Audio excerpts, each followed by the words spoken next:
Are we good to go? Yes. Okay, good afternoon, everybody. Welcome to the Nigerian University of Technology and Management Leadership Series. This is the second session that we have organized.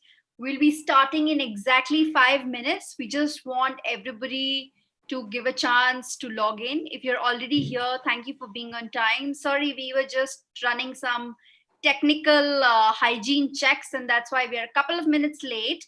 And also, I mean, if you have people who you feel will benefit from this session, it's still not late to share the link with them. Please share the link with your friends, colleagues, or anyone you feel will benefit from this session. Also, just for you to know, this is an interactive session, so feel free to leave your comments or questions in the chat boxes, whether you are on Zoom or YouTube. And yeah, thank you once again.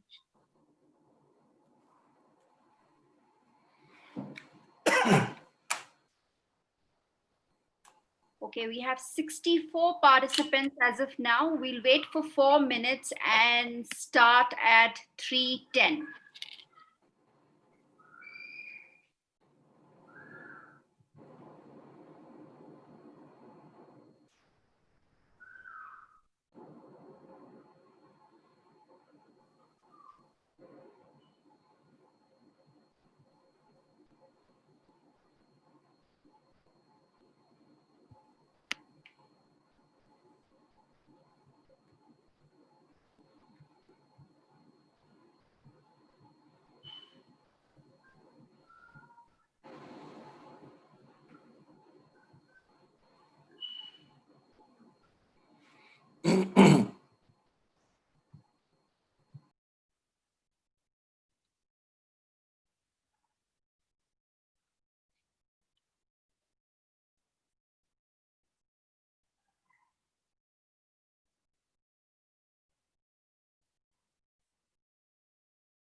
Okay, I think more and more people are joining us.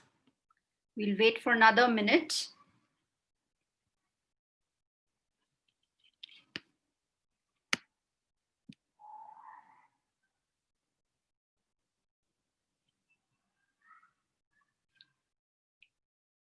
Okay, I think we can begin.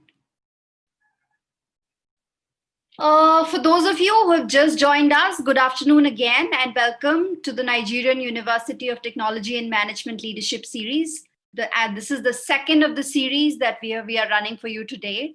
And we'll be running these sessions to connect you with global faculty and industry leaders who will be sharing their personal journeys and unique perspectives on leadership, technology, and management. We have about 355 people registered for this webinar. Many of you will be streaming live from YouTube, and we look forward to engaging with all of you. Through the NUTM Leadership Series, we hope to give you a glimpse of the sort of conversations that will happen in the NUTM classroom, where we aim to develop future leaders of Africa. Very quickly, for the benefit of those who don't know about us, NUTM is a pioneering higher education initiative focused on nurturing leaders for Nigeria and Africa.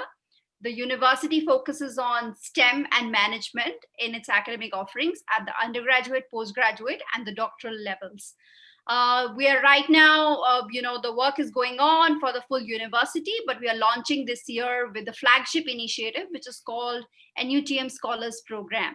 NUTM Scholars Program is a one-year interdisciplinary postgraduate program in technology, entrepreneurship, and design.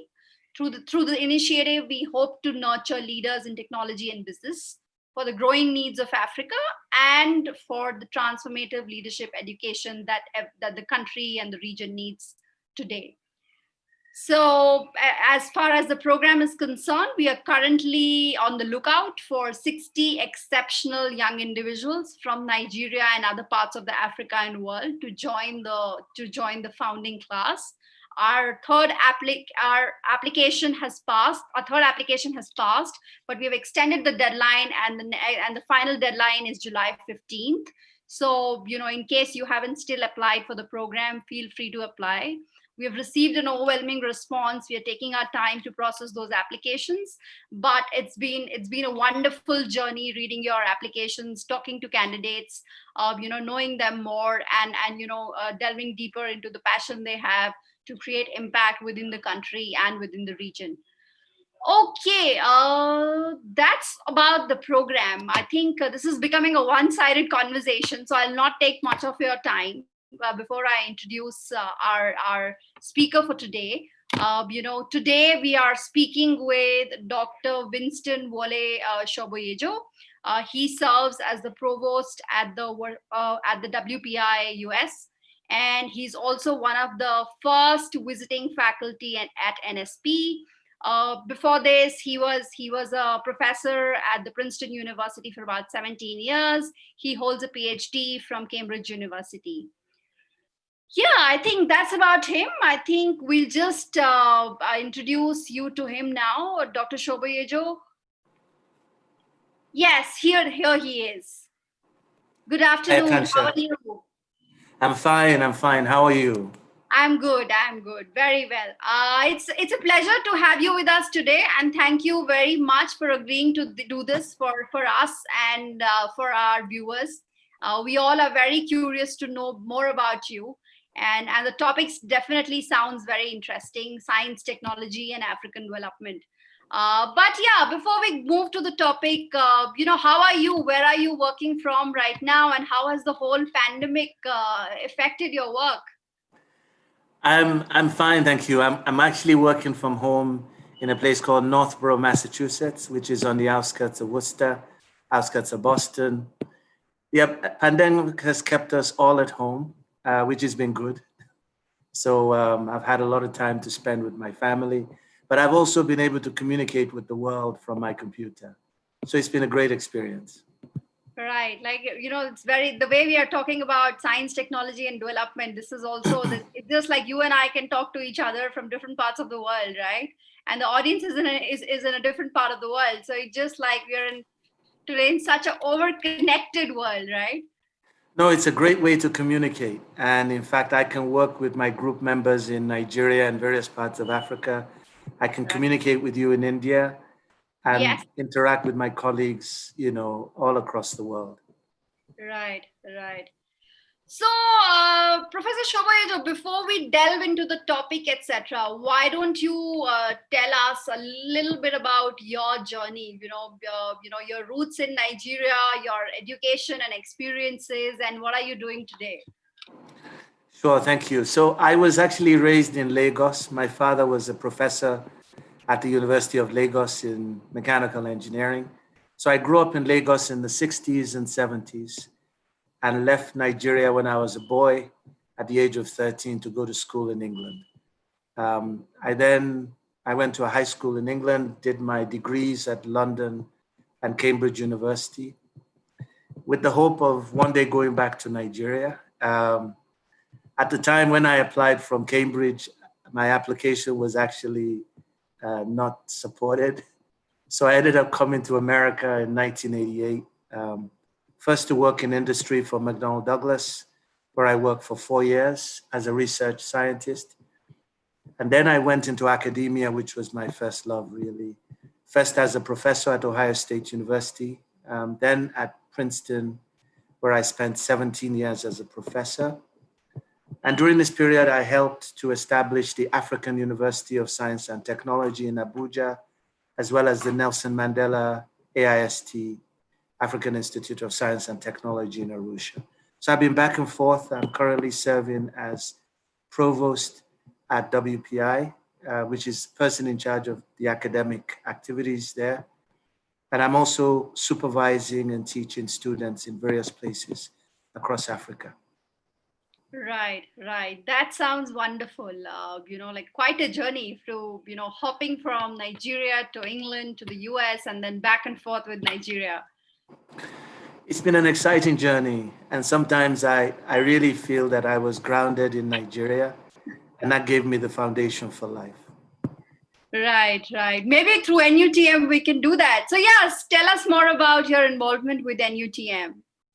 So I first came into contact with Oke Enemela, who is one of the founders of NUTM. And through our conversation, I became very fascinated with this idea of building a world-class university near Lagos, Ogun State. And I could see that with our population of 20 million people, that if we really get this right, this will make a huge difference, not only to Lagos and the surrounding areas, but really to Africa. And although many people might not see it, I believe that Lagos and the regions around Lagos really could represent the commercial center for Africa for the future, and could be driven by the kinds of things that a university like this could do. So this happened just a few months ago, and I have to say it's been a pleasure to meet and interact with everybody that's trying to make this vision happen. Great. I think looks like exciting times ahead, and the team here also has thoroughly enjoyed working with you. And you've been our mentor pretty much all throughout the journey, and we look forward to working with you. As we move forward in this journey. And of course, we would love to host you. As one of our faculty for the scholars. So yes, thank you very much for doing that as well. No, I look forward to teaching. I look forward to working with the students and actually meeting you in person, Yes. Okay, I think I'll not take more time here, and over to you for the session. And then people will be sending us questions. So we'll be doing a little bit of a Q&A after the session is over. And yeah, we'll take it from there. So over to you. You can share your screen.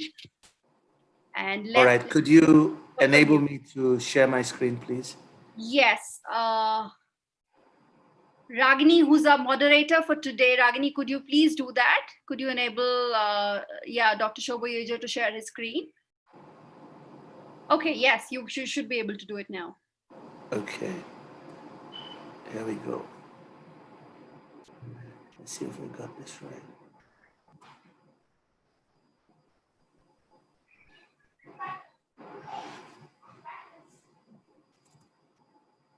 Yes.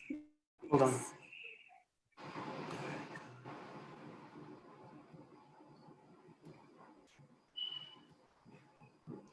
I don't think I have the right one. Let me get the right one.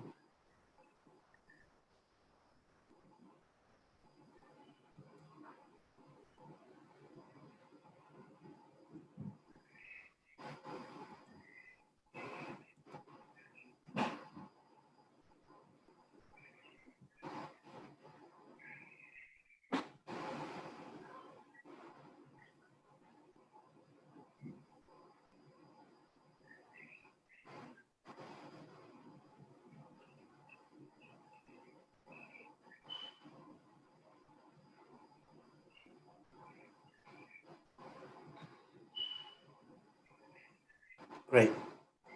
Thank you. Can you see my screen? Yes? Let me, yes. Okay.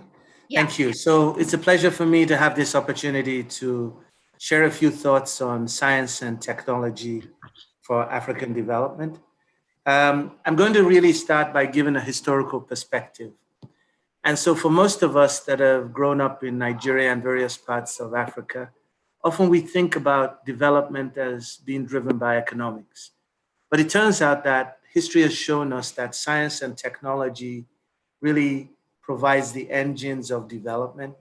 And I'm going to start with a few examples of development that originated in North Africa, driven by science and technology and education, and show how that went from North Africa to Europe to North America, and most recently moving towards Asia and the BRIC countries.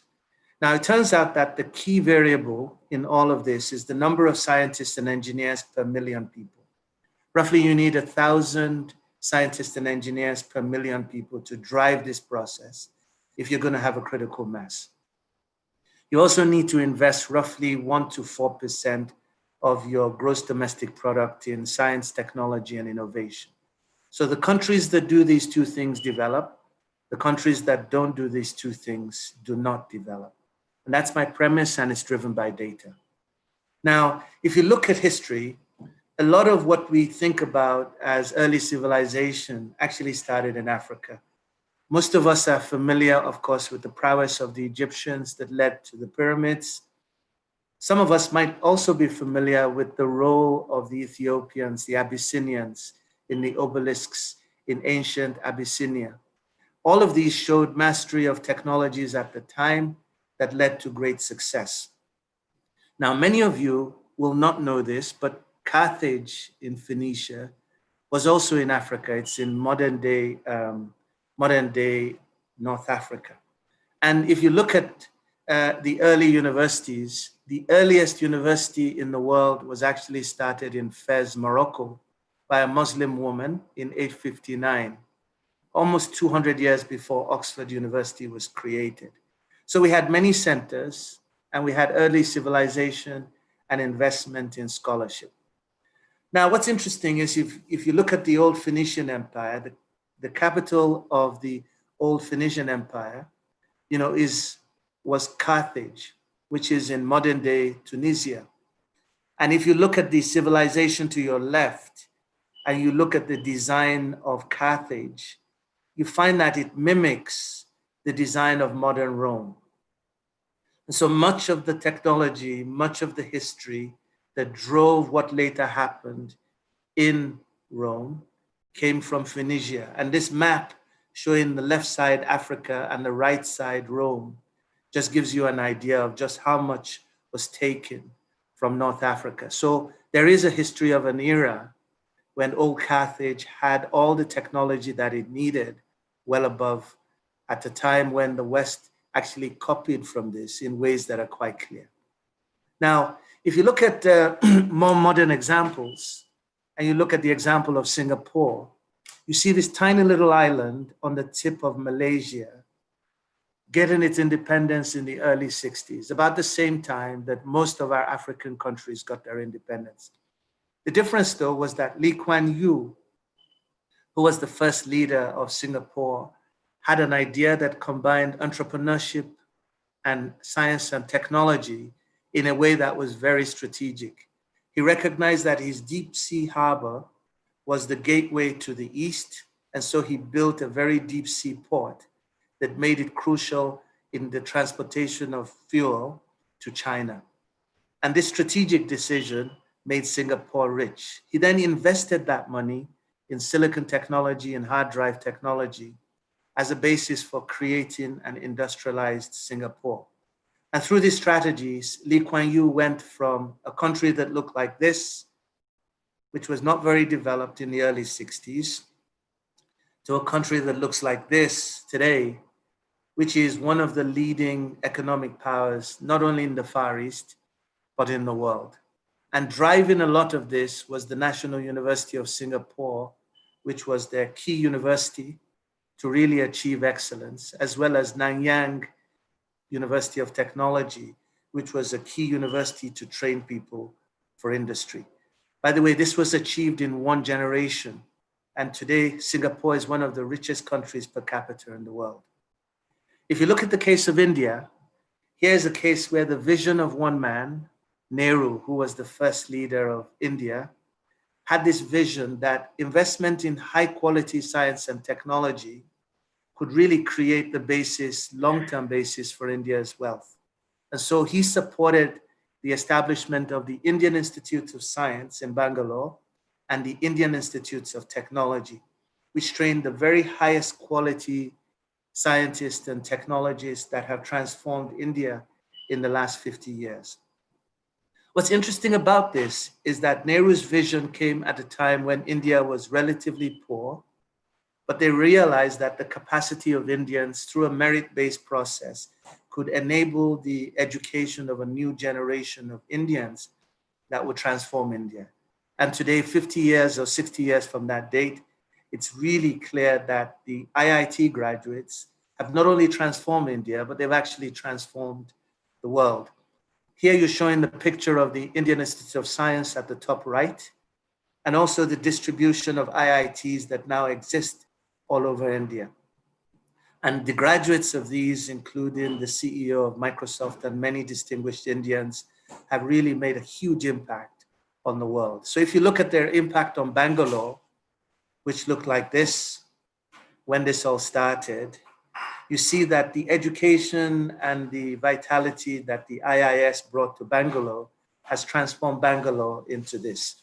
And Bangalore is now one of the leading tech cities in the world, mainly because they have a critical mass of high quality scientists, engineers, and technical people in a booming, innovating city that's one of the most vibrant cities in the world.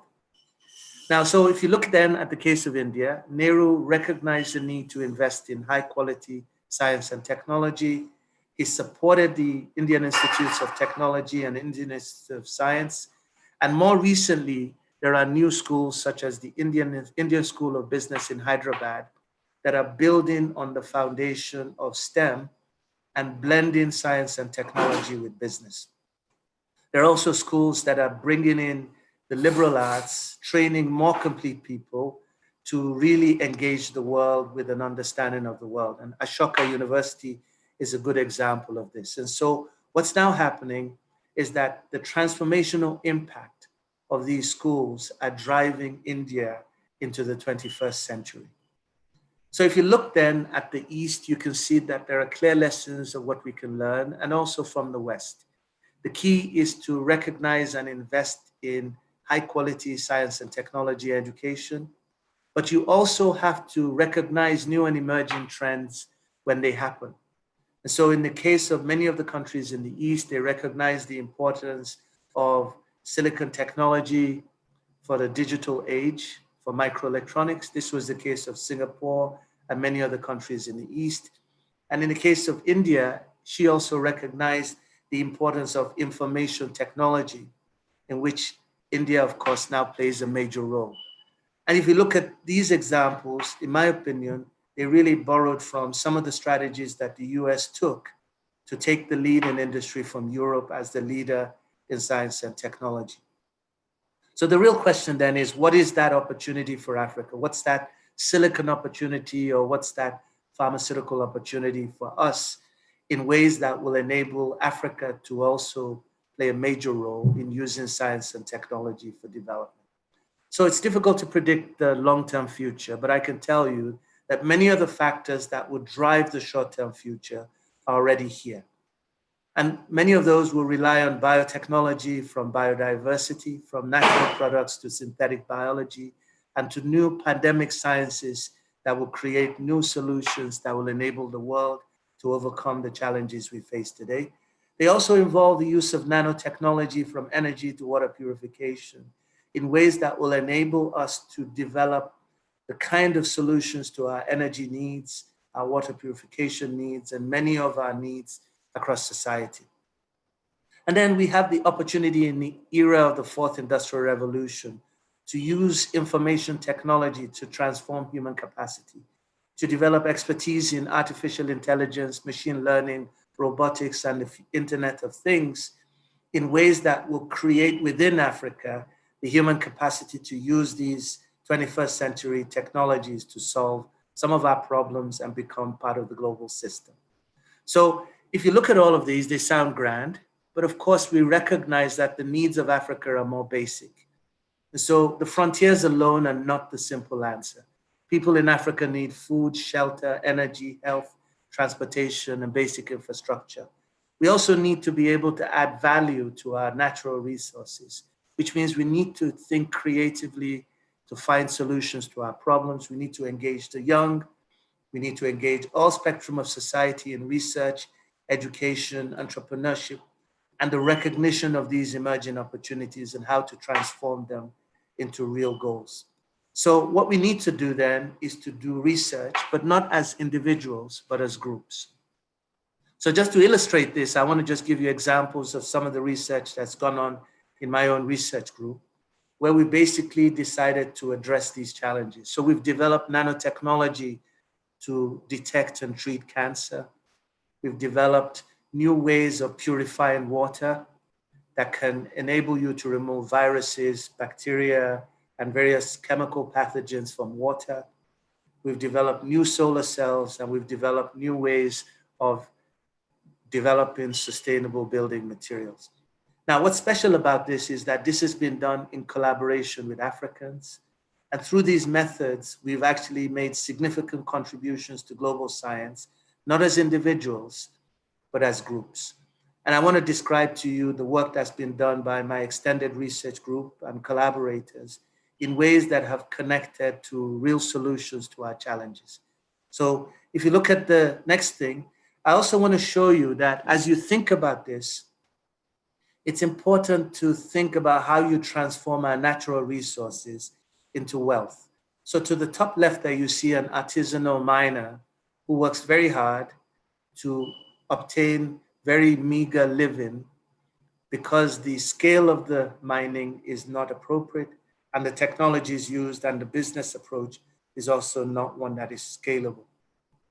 In contrast, if you look at somebody like Dangote, who's Africa's richest man, what he has done is to create industry that has transformed that mineral potential into wealth. And if you look at the map of Africa, what you find is that in every country, we have great resources. And I would argue that every country is waiting for its own Dangote to transform those resources into wealth. And that's part of why I am very excited about the National University of Technology and Management, because it requires you not only to have a knowledge of the science and technology, but also of the business aspects that you need to transform these into wealth. And if you look, by the way, at Africa, not just in terms of mineral resources, but also in terms of energy resources, you find that Africa is rich. We have not only fossil fuels in the Gulf of Guinea and many countries in Africa, we have solar energy that can provide a third of the world, Africa's needs, just in the Sahara Desert. We have hydropower in the single drop of the Congo River that can provide a third of the continent's needs. And we have geothermal energy running from Egypt to Kenya that can also provide a third of the continent's needs, which means that we could then think of all sorts of creative ways that we can use our wind energy and our fossil fuels to generate energy not only for us, but in strategic ways for those that we share to sell these to. Those are the kinds of things that we should be thinking about, how we build the industry around this as the industry of the future.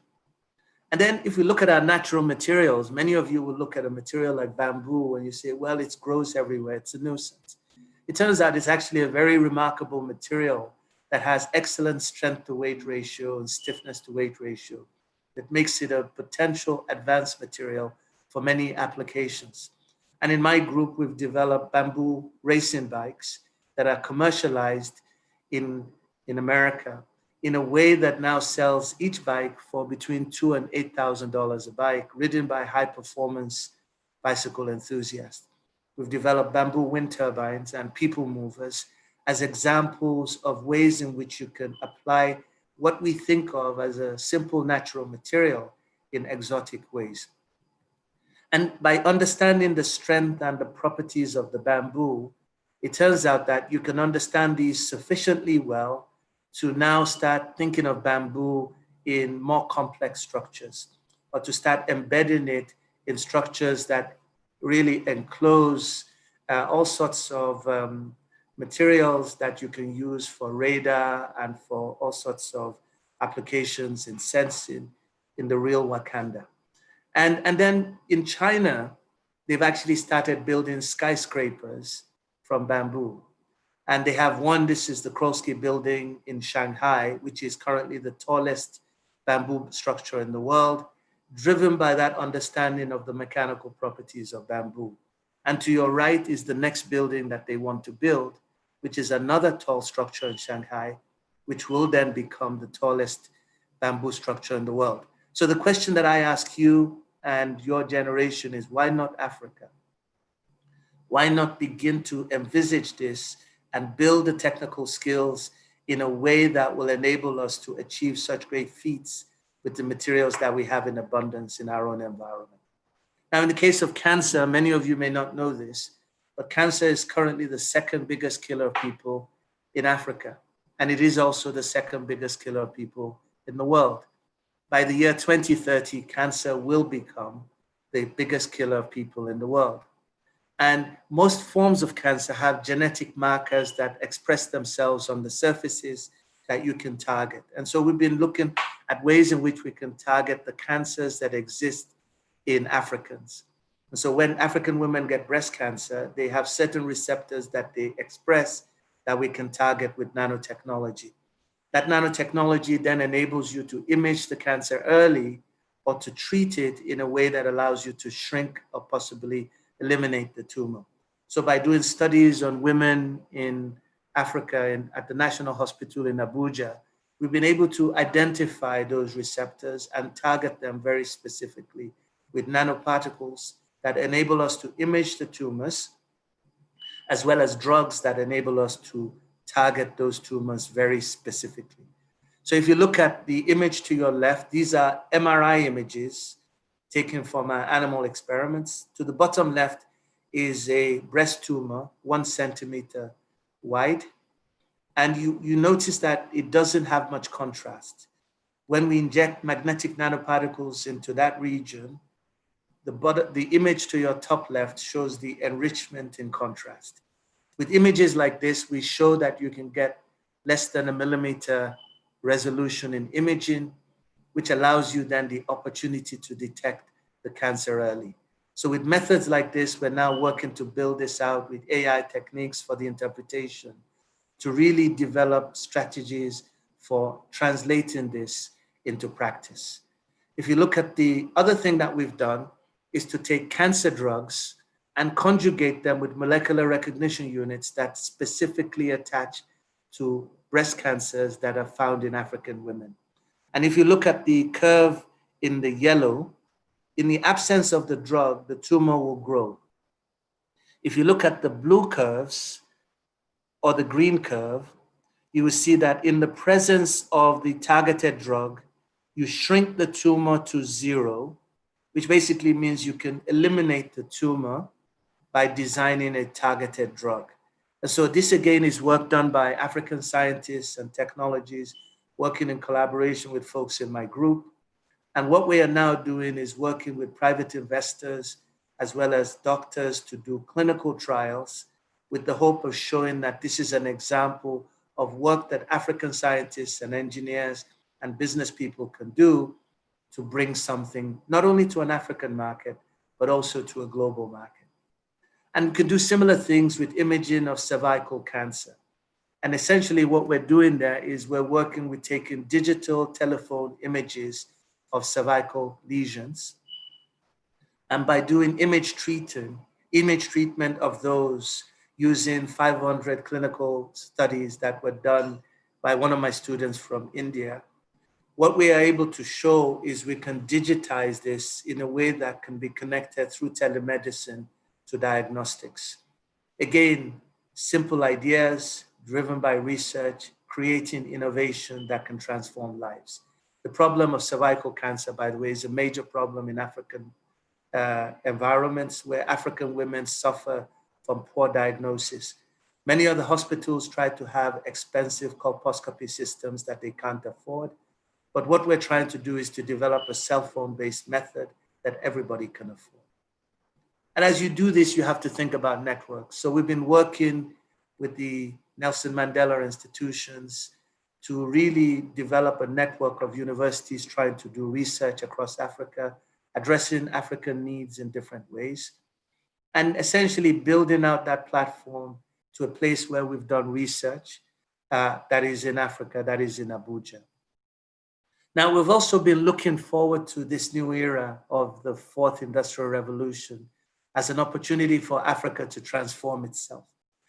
So many people would argue that the first industrial revolution happened in Europe and North America. I would argue that as this fourth industrial revolution is happening today, young people all across Africa need to engage the fields of the fourth industrial revolution, the information technology, the nanotechnology that's driving communications and many other areas, and become masters of this. But not only masters of the science and the technology, but also masters of the business to translate these into local opportunities and global opportunities. So within that context, learning about fields such as robotics and its applications to production, very critical. Learning about fields such as robotics and their applications to medicine and welfare of human beings in home and hospital contexts, very exciting. Being part of the new generation, not only to develop electric cars, but autonomous vehicles, is a great opportunity, not only for the West, but for all parts of Africa where these vehicles are going to become common and very critical to the success of societies all across the world. So I call all of these technologies smart world technologies that are going to change the world. The great thing about it is those of you that are interested in tech have an opportunity to acquire the skills that can drive these new technologies and these new industries. And so I see a vision for NUTM as a world-class center that will prepare the next generation of leaders in science, technology, and innovation in Africa. And Lagos, I think, is a vibrant, creative place that could become, in my opinion, the center for African development with a critical mass of 20 million dynamic Africans driven by their understanding of science and their creative approach to the world to apply the kind of skills that they will gain from a place like NUTM to problems and opportunities in an African scheme. So just like Bangalore went in one generation to this great developed hub, I see the transformation that NUTM can provide to the Lagos area as one that's depicted by these images, where if we really build the capability at the quality level that we want, we will really transform Lagos into a center that looks like this. So in summary, what I've tried to do is just highlight a few examples that show the key role that science and technology can play in African development. I hope you can see from the examples of Asia that we too in Africa have the opportunity to leverage our education and STEM to drive the kind of innovation that can address our local and global challenges whilst creating wealth and future that's brighter for all of us. And I hope you can see that there are ways in which we can do science that has an impact on health, that has an impact in various areas that address our needs. And that has to be our focus. And just as the Silicon Valley provided the wealth for California to grow, I argue that Africa's silicon is the minerals and the people of Africa. But we have to find ways of adding value to this. It is not enough to just ask other people to come and develop these things. We need to build our knowledge base.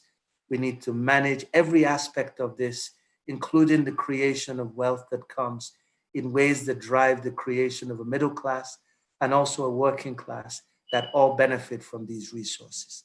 And as we look at this new opportunity of the smart world, let's think about ways in which we can use our education, our research, our interdisciplinary collaborations to add value to people and resources.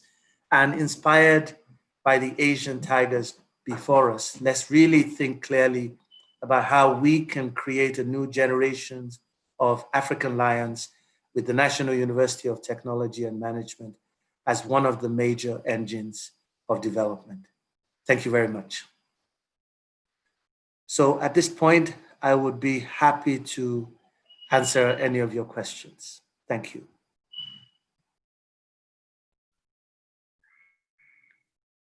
Thank you, Professor Shoboyejo. Thank you so much. This was really insightful. At least I thoroughly enjoyed it. I'm sure some of the comments and the questions I'm receiving from the audience echoes the same.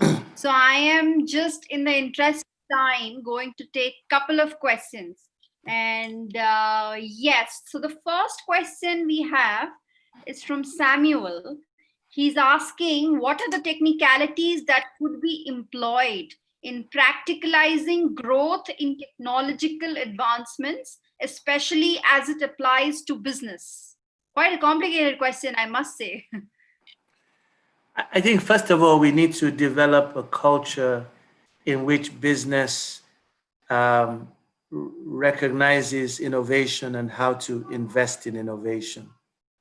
So currently, I think we have more of a trading mentality in how we invest, where we look for immediate return within a short time frame. So when you want innovation to happen, you need to have various approaches to investment in the different stages of innovation, where you have more of a medium-term return to this. You also need to have an innovation culture where people realize that there's a risk level that you take as you invest in this. So we need to basically build a venture capitalist structure that has innovation as part of it. We also, by the way, have to have experts in those areas who know how to manage those investments and how to scale the businesses. This is something that I would say we're still just beginning to do in Africa. I would argue that countries like Kenya maybe are a little bit further ahead, but we need to build that investment structure that then translates innovation into wealth. This, in my mind, is key. Now, within the group of folks doing science and technology, we also need to build an understanding of how this is done and a recognition of how each one of us can play different roles. So for example, somebody like myself, I'm an academic. But what happens is when I create new ideas, there are people that can translate those into patents. And there are ways in which my patents have been licensed by companies such as Samsung, so that I don't necessarily have to be the one that creates the business, but my innovations can be licensed by those that create the business in ways that create wealth. And so we need to establish these kinds of cultural elements to really show that we can translate science and technology into business and have the different players working together within that ecosystem to make that happen. So if you're wondering why it hasn't happened in Africa, it's because we haven't put all these pieces in place for science and technology to drive innovation and economic development. Okay, I think, Samuel, I hope that answers your question. I'll move to the next question. Sir, what do you think about Nigeria's maritime industry? And do you believe that an investment in STEM would be enough to revive the country without diversifying our economy and dealing with our current challenges? For instance, piracy in the Gulf of Guinea. You know, I think that, of course, the maritime industry requires significant investment. It's really unfortunate when you look at our ports. Our ports are basically built to receive goods in, but not to ship goods out. And we need a very, very robust maritime industry that really will enable us to become a major exporter to the world with the right infrastructure to support the export of our product. Right now, the whole setup we have is configured to bring in things in, but not taking things out. Beyond that, I don't think it's enough to only invest in science and technology. You have to invest in science and technology, but the opportunity also to sell things locally and abroad. If you don't have that integrated strategy, you can have science and technology without development. So there has to be an understanding of the demand that's motivating your science and technology in a way that allows you to connect the capacity that you have to the opportunities that exist. Now, initially, when you start doing that investment, you just need to build scientific and technological capacity.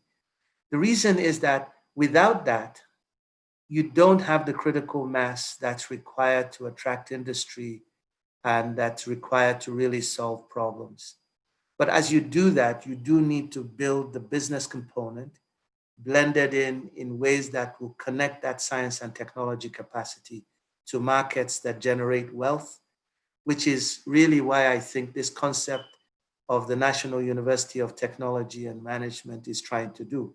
It basically says the technology is important, but the tech connection to markets creates wealth, and that ecosystem is the one that we're trying to drive from Africa.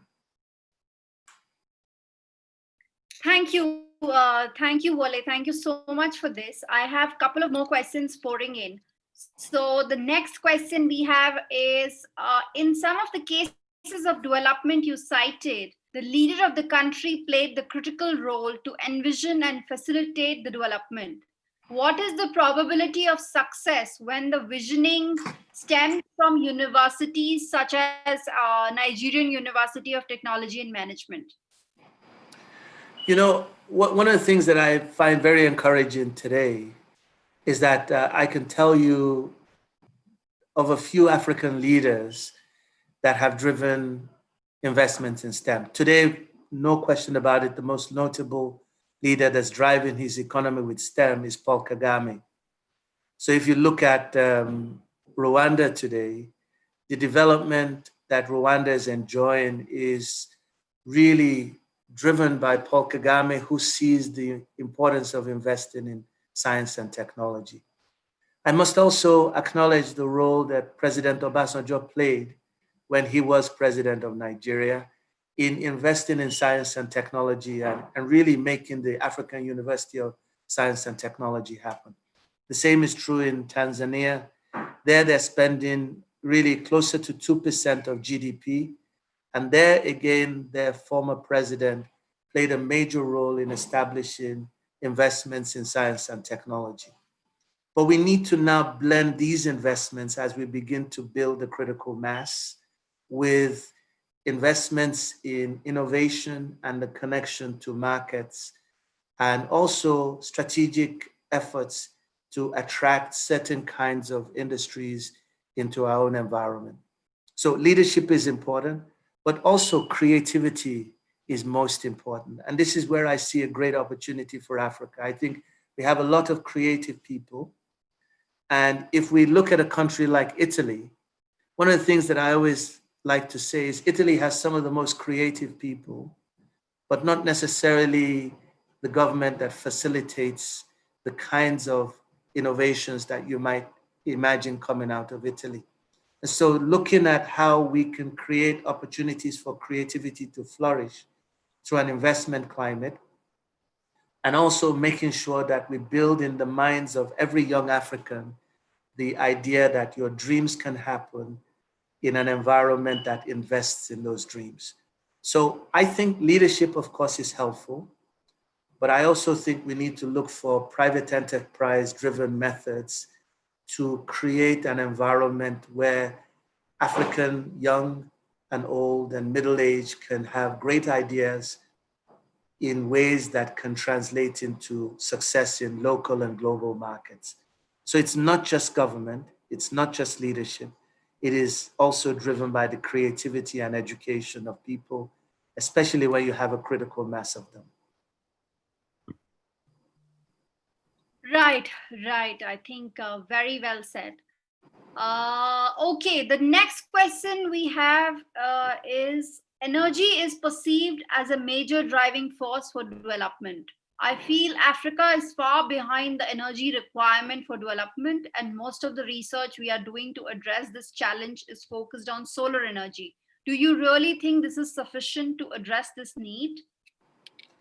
I don't think solar energy alone can address our energy needs in Africa. So I think solar energy can play a niche, especially for basic lighting and low power density applications. And so what I do think we need is more of a holistic approach to energy, where we look at fossil fuels, we look at natural gas especially, but we also look at wind, we look at hydro, and we look at geothermal. And as we look at this, we should see a framework in which we think about rural and urban contexts as well as industrial contexts. And we should really see energy as an industry that really requires world-class expertise to run. So it turns out that I don't think we have the world-class expertise we need to run the energy industry in Africa today. And it's not just a privatization issue. And the reason is that we don't recognize all the different elements of technical expertise that we have to bring in to make this work. We have to train that expertise. And then we also need to do research into the peculiar needs in Africa in a way that could drive the establishment of that industry. When you do this, I believe that we can solve the energy crisis we have by bringing in the right expertise to operate the system and to admit that we don't have the expertise at the moment to have an electrical power grid that is robust. As we do that, we will then have the energy basis for development. And as I showed you before, if I look at just the energy in the Sahara Desert, the energy in the single drop of the Congo River, and the geothermal resources of Africa, we have all the energy we need to power our needs. The problem is we don't have the distribution, we don't have the storage, and we don't have the logistical capacity to manage those processes.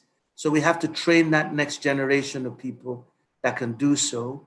And we have to do so in a way that establishes energy as an industry for Africa. And so it's not just a case of having the resource and waiting for Europe to take the energy from the Sahara Desert to power Europe. It's having an African vision, the scientific and technical expertise, and the business savvy to control the outcome. That is what we need to achieve for energy issues to be addressed in an African context. Right.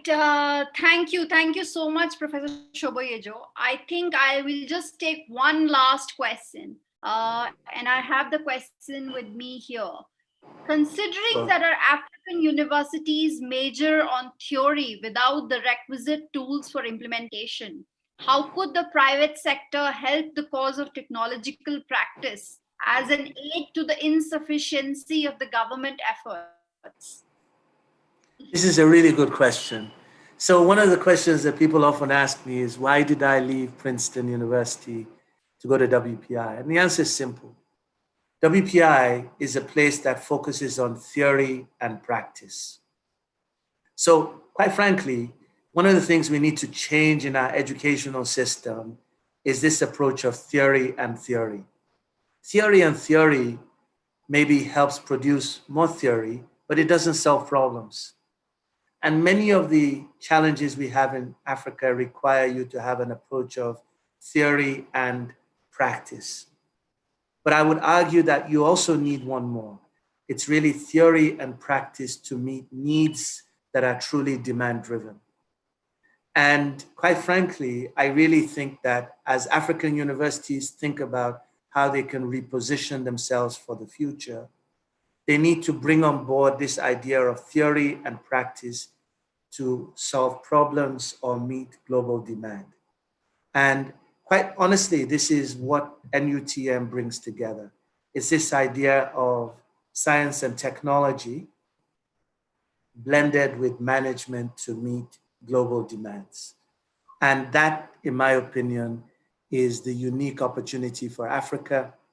And I would argue for young people that are considering applying to NUTM, this is what is going to make you different. This is what's going to position you for future leadership.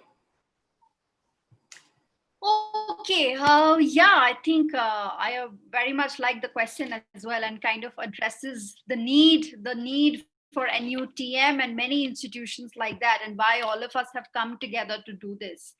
Okay, maybe we can take one last question.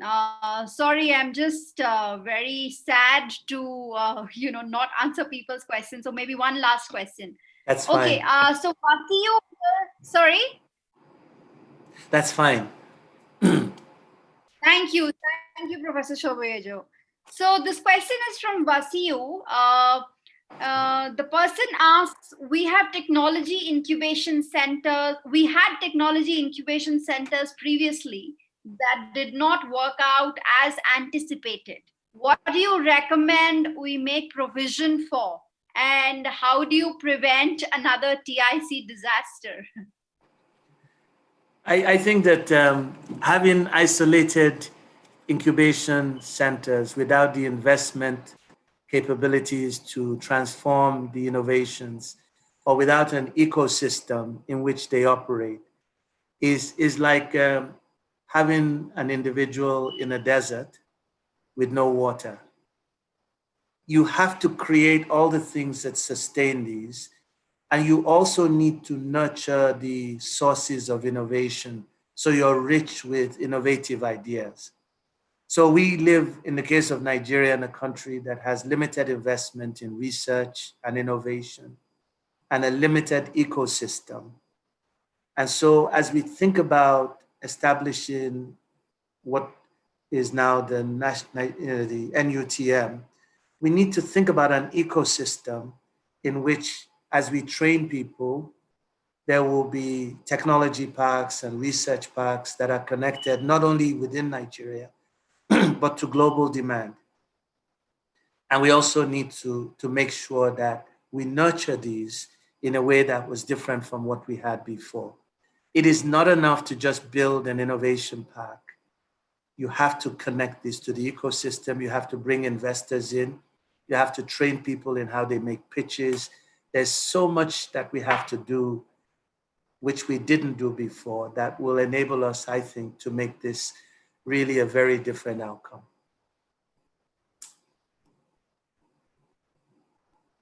Right. I think completely agree with you, and we are taking notes as you stated some of these things, so that we make sure that this is different from some of the past initiatives and much more impactful than anything that Nigeria has seen. Okay, thanks. Sorry, Akansha, can I just say one thing, just to give an illustration of this?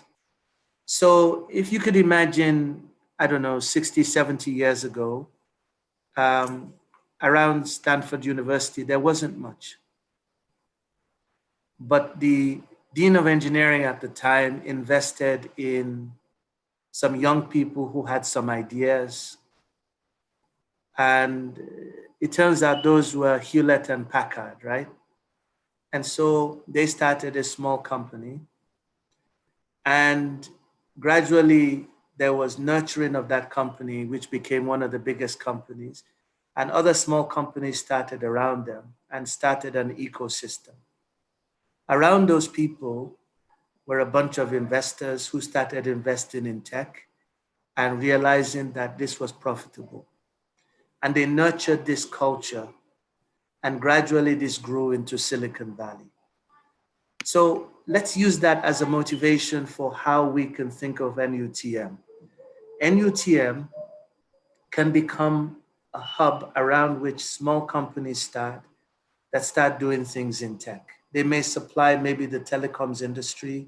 They may supply the biotech industry. They may supply various transportation industries or whatever it is that they work on. And they do so by addressing true demands that are real in our own societies. And so this is not abstract. It's really, how do you create that ecosystem that you can nurture and grow over time, just as Silicon Valley grew from very small interactions and a vision. Most critical thing is you have to have that knowledge of the science and technology in an environment where these kinds of multiple interactions allow you to connect to markets and success. And I believe very much that we can do this in Africa with the right mindset. And I'm fully convinced, having been a child in Africa, growing up in that environment, that we have all the intelligent people that we need if we create the right learning and innovation environment for this to happen. Okay. Right, right. I think, yeah, this is such a beautiful example. This analogy of Stanford and Silicon Valley is very similar to at least what we aspire for. And even if we can, take that step in the right direction to create a similar ecosystem with NUTM, I think half the battle is won. And Nigeria is full of young people, and Africa is full of young people who have passion, and who are brimming with these ideas, who can actually transform the area and the university into an ecosystem like that. And who knows, maybe 50 years from now, we'll be talking about NUTM and that kind of a Silicon Valley in Nigeria. So yes, I think very, very interesting, and definitely aspiring. Okay, unfortunately, this is all the time we have today. And Dr. Shoboyejo, thank you very much for being with us. I think it has been a great session. I had a lot of fun and enjoyed it thoroughly. I hope everyone on the call did as well. And we would love to get your feedback. Please fill out the feedback survey that will be sent to you in a few minutes. So yes, that's all from the session. That's all from Professor Shoboyejo. Yes, he's teaching two courses on the founding class of NSP. So he will be interacting with the scholars on an ongoing basis. So yes, and you're most welcome to reach out to us in case you have any special ideas. We're happy to convey it to him, and we'll be looking forward to hosting more sessions like this so that you can take this conversation forward. We have recorded the session and we'll post it on our website at www.nutmng.org and also on our YouTube channel. Just a quick reminder that we have created the final application deadline, which is on July 15th. We've received an overwhelming response, but the more the better. So yeah, happy to read as many applications as we receive and speak more with you.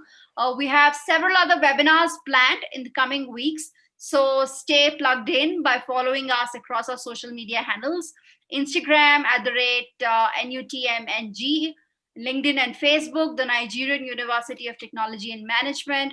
You can also visit our website, www.nutmng.org, and you can reach us via email at nutmpmo@nutmng.org. I think that's all from me. That's all from the team. Thank you very much, team, for organizing this. Thank you very much, viewers, for joining us today for such an overwhelming response. We still have about 97 participants on the call. So yes, great participation. Sorry we couldn't take all your questions, but yes, we hope to keep engaging with you throughout our journey as we continue to host more sessions. Thank you once again, everyone, for spending time with us, and we hope you enjoy your rest of the day. Thank you. Good evening. Thank you, Akansha. Thank you very much. Have a good day. You too.